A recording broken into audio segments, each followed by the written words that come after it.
Welcome everyone, I'm Benny DeCecca, CEO of Validation Institute, and today we are discussing allergies, specifically focused on a great company that believes that patients should have the option to change their allergic disease, not just manage it. With that said, I would like to introduce Jeff Kessler, President of allergychoices. Hello, Jeff, and thank you for being here today. Good to be here, Benny. Thank you for the invitation. So Jeff, why are we hearing more about allergies? Is it really a growing problem? Yeah, allergies are interesting. They've been around forever. It's kind of this insidious disease that sits behind a lot of other diseases. And yeah, it's not your imagination. Allergies are on the rise, and there's a variety of reasons for that. Some of it has to do with our environment in that we have cleaned it up so much. It's called the hygiene hypothesis. So people don't get exposed to those things that will help their immune system grow to be able to defend those. And the other part of it is some of the changes going on with our climate. Warmer, wetter environments spawn more pollens, more dust mite, mold, things like that, which are the main things that people are allergic to. So yeah, a lot of allergies. About 1 in 5 people in the United States are impacted by them. And what is the relationship between chronic disease and allergy? Chronic diseases, there's several of them that are triggered by allergies. The one that's most top of mind, if you will, is asthma. Most asthma is triggered by allergies, so asthma attacks, that sort of thing. The other ones would be sinusitis, one of the most prolific and common chronic diseases. That's the inflammation in your sinuses. And sinusitis is also triggered by allergies many times, including mold allergies in your sinuses. The other one would be eczema. Those are probably the big three. So skin conditions that are triggered by asthma, or excuse me, triggered by allergies. So yeah, you take that trifecta right there, along with allergic disease itself, throw in things like food allergies, which are on the rise as well. And it's not hard to see how a fairly large percentage of a population is impacted by allergies. At Validation Institute, we have employers and a bunch of folks that are really focused on healthcare spend. And so can you talk a little bit about why is allergy not commonly identified in healthcare spend? Yeah, sure. There's probably a couple reasons why spend is not easy to find. One of the reasons is that a lot of people just simply live with their allergies. They don't associate the 2 or 3 times a year sinus infections or respiratory infections or ear infections that they get with their allergies. They just kind of put up with it. They take a lot of over-the-counter medicines, which may or may not show up on a spend report. And then the other thing is that the way our healthcare system is set up, many times that visit that is for a sinus infection or respiratory infection isn't coded as anything related to allergy. It's coded as just that. It's a sinus or respiratory infection. So it gets a little different, a little difficult looking at CPT codes, looking at ICD-10 codes, things like that, to really identify it. What we have found is employers that can look at their medication spend, both what they have, maybe at their own dispensaries, if they have on-site clinics, things like that, or from their PBM, they'll begin to see a significant spend. Usually it's around asthma, inhalers, things like that, rescue medications. And that's kind of the telltale sign. And when we've been able to get that sort of research done, if you will, data analytics, the percentages hold pretty true, that 20% of allergy sufferers and 10% that have asthma. Again, it's a little hard to coax that out of the data, but you can get to it eventually. And there are all these impacts from allergies that most don't think about. Can you discuss some of them, including costs, productivity, absenteeism? Yeah, there's been more and more research done as of late on presenteeism and absenteeism related to allergies. And again, I've got to extend it out to those diseases that it triggers.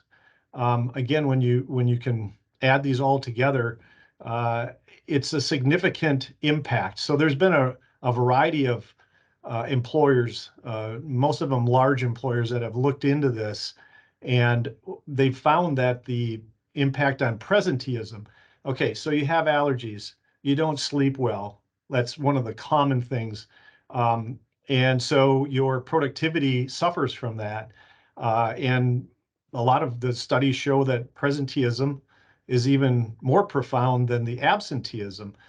Absenteeism, of course, you can find that in, like I said, respiratory infections, sinus infections. Sometimes you're out of work, sometimes you're not. This is where it gets really tricky as to determine that. And then, not a lot of people, but some have asthma so severe or food allergies so severe that they're going to end up in the ER, even hospitalized and things like that. It's a very small percentage, but um, you know, all of those are from the mildest to the most severe kind of reactions that you can have, and the impact that it can have on an employee or on an employee's family. And for the employers out there, how do you help those employer groups find and address the various costs of allergy? We're trying to help the employers first off understand what the impact is. We've coined it as the footprint of allergy on their organization. And that's where I said it gets somewhat challenging to look at their spend data, just to see what kind of impact they have. That we have a set of CPT ICD-10 codes. We have all the medications. There's a long list of those that are allergy related, providing that to them. If they happen to have an on-site, near-site clinic, or maybe a DPC group that they work with, we can help them likewise look into their EMR systems. So if you can get at that data, that utilization data, and cull through it, you'll get a good insight into that. The other part is when you do work with providers, there's usually a readily identifiable set of folks that are in their office on a regular basis, seasonal allergies, things like that. And of course, there's a lot of people that suffer year-round mold and dust mite allergies, danders from dogs, cats, things like that. Those are perennial allergies. They're not just going to happen in a season. So um, we've got those tools for them to help identify it. We've got some screener tools, simple questionnaire to answer, kind of grades the answers that the individual has, and it scores it as to whether it's a mild case of allergies or something that's managed over the counter, all the way to things that are more impactful, impacting their uh, productivity, impacting their health in a more major way. So we have those tools available as well.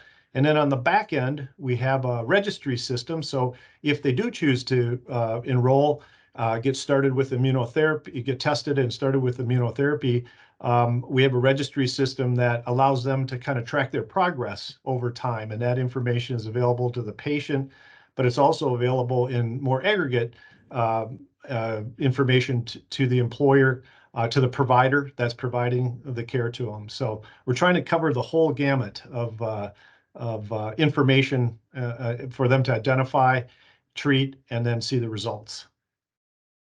Well, that's great. And speaking of data, Validation Institute has had a chance to review your data and we've validated your findings. Can you discuss what validations you've gotten and how that supports this program? Sure, sure. The validations were for the protocol that we use. It's called the lacrosse method protocol. Our Center of Excellence clinic that we based the protocol that we provide and teach to the providers that work with us, it has been in continuous use for over 50 years, probably approaching 300,000 patients.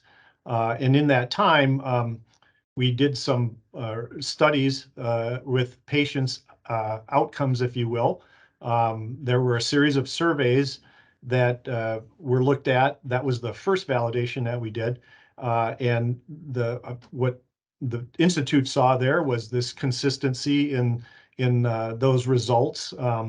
Typically, patients were having less utilization. They were reducing their medication use. They were seeing a pretty significant impact in their quality of life.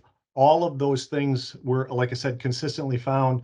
This was a university that did the surveys with the clinic, and then the second validation is more in a quality of life study. This was using one of the standards out there in the allergy world called the RQLQ, Rhinal Conjunctivitis Quality of Life Study. So we use that as the backdrop and saw in that, again, the same sorts of results, improvements in pretty much all the quality of life measures that were there. So those are the two primary pieces of information, if you will. It's a little challenging with allergy because it's not, again, it's one of these insidious kind of diseases that sits behind a lot of other things. But once you address it, it can help so many other related conditions. So that's what we had validated. Well, that's great. And I guess after hearing all this, we can breathe a sigh of relief. Yes, people are going to send me emails on that one. Bad joke. But knowing that there is a great company like yours out there with great options for everyone who is affected by these conditions. And for everyone out there who wants to learn more about allergy, really? Allergy. I didn't think this was a tongue twister. I think I said allergy 100 times. Hold on. And for everyone out there who wants to learn more about allergy choices, go to validationinstitute.com and download their report. Thank you, Jeff, for being here today. It's great to see you. It was a pleasure to be here, Benny. Thanks for the opportunity.